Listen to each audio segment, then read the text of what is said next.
So ayan mga idol, tuturo ko po ngayon kung paano mag-recover ng Facebook account na hinahack. Kasi mukhang hinahack na naman yung Facebook account ko. Nalogout na naman po mga idol.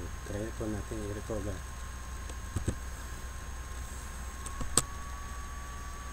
Pasok po tayo sa Facebook. Ito, nakalagin po ito. Tingnan natin kung so ayan, your account is temporarily locked. Click po natin yung continue.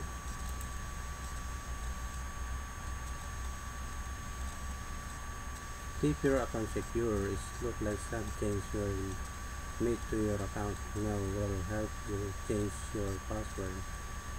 So ayan, continue lang po.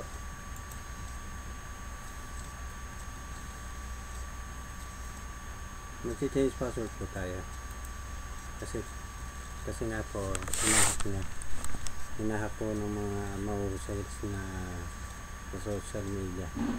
Talaga ko po siya ng mahirap na password.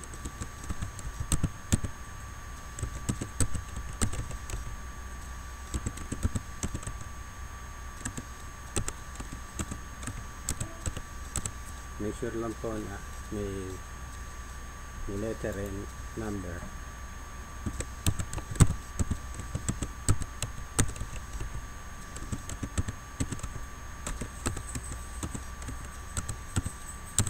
Yan po, match na po yung password natin. Continue. Password must differ from old password. Mag-i-input po tayo ng bagong password.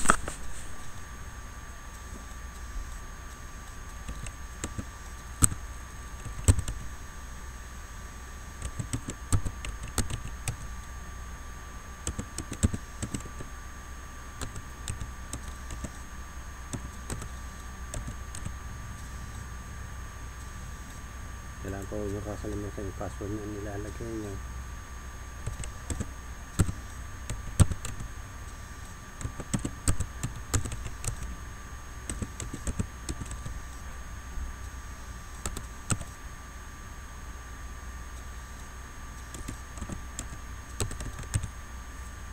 Yan, ito po yung in-input ng bagong password. Continue po.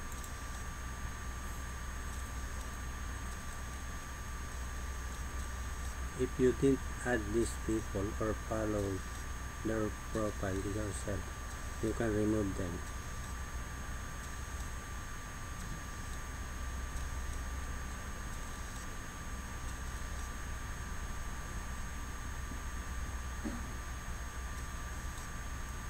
Iba po kasi dito hindi ko nakilala, pero hindi ko na po sila i-remove.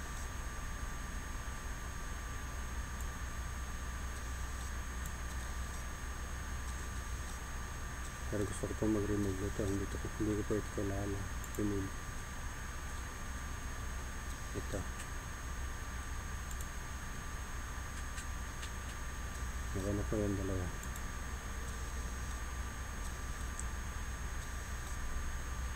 So yan, click po natin skip. Please delete any recent post that you don't want on Facebook.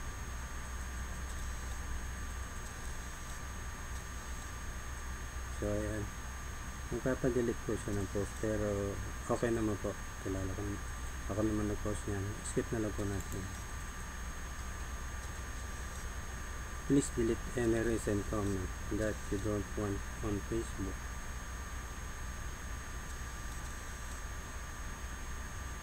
Skip na lang din po natin, ako naman po nag-comment ng mga yan.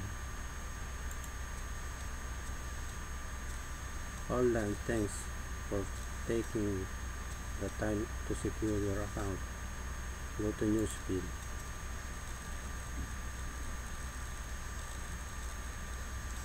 Kaya mga idol, nakapaglagin na po tayo.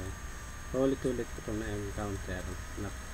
Pag nakalagin ako, automatic nalalogout siya. Tapos hindi niya tinatanggap yung password na nilalagay ko.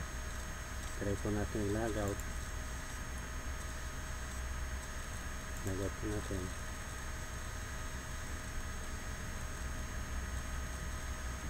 Tapos silagin po natin, ito po yung nahack. Kasi pag once na meron po tayong pinasok na link, nanghihingi sila ng registration, minsan nagagamit ko to, itong Facebook na to, doon sa link na yon. Pwedeng doon lagi nakakaproblema, kaya hindi po recommended na gumagamit ng Facebook account doon sa link na nanghihingi ng registration. Kaya huwag po natin gamitin yung Facebook, hinahack po nila.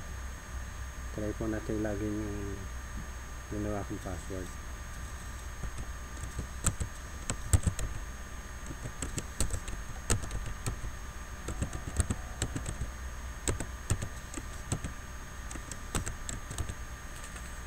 Lagi.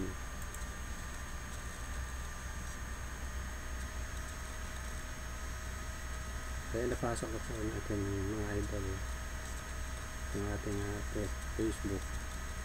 Ilang beses ko na po na-encounter po na sa tuwing maglalagin ako, nalalak po yung Facebook ko or nawawala po yung password. Pag input yung password, lock na po yung lumilitaw. Kaya ganun lang po yung ginagawa para mapasok ko ulit yung aking Facebook, para po hindi nahack. Kasi may mga kakilala ko na hindi na nila napapasok yung Facebook nila. So yan po, sumuli. Sana po ay nakatulong itong ginawa kong video sa mga kaibigan natin po Facebook. I-close na po natin at good day po sa ating lahat. Magandang gabi, bayan.